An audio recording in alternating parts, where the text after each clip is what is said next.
times you want something crispy and delicious and quick to make, can't beat a Vietnamese prawn and sweet potato fritters. So you can either cut it into small slices into little matchsticks, or I prefer to use a Julienne peeler. It makes light work of this. It's such a great dish because you can have it as a snack. The water will remove most of the starch, and you want a crispy batter.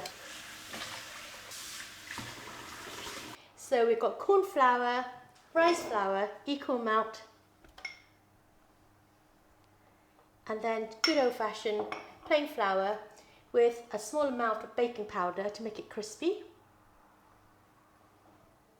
And for flavouring, we can have a little bit of salt, onion granule and turmeric, and a little carbonated water.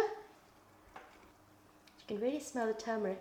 It gives the fritter a lovely yellow colour when you fry it. And the trick to this is you need to leave it to rest for at least half an hour. You want it thick enough to coat the sweet potato. I think the consistency of a thick yoghurt. Let me talk to you about the prawns. So what I've done is I bought some king prawns, took the shell off, and also used kitchen towels to make sure you get all the moisture out of them so they give it a nice texture.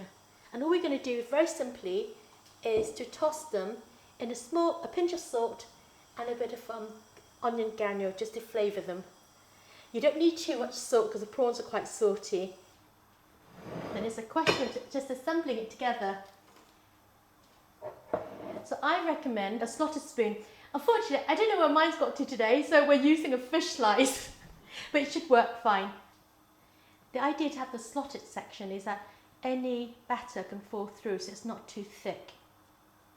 And then you take one of your prawn, put in the batter, put it on top. Ready?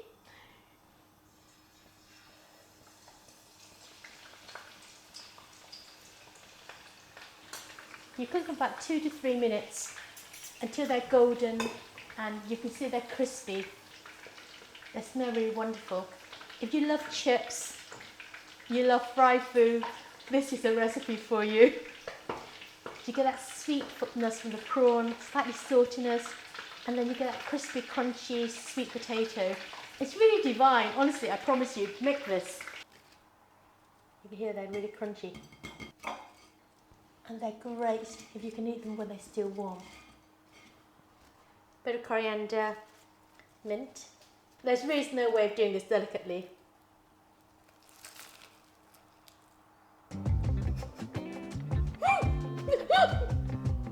Crispy potato, juicy prawn, refreshing salad, can't beat it. Give it a go.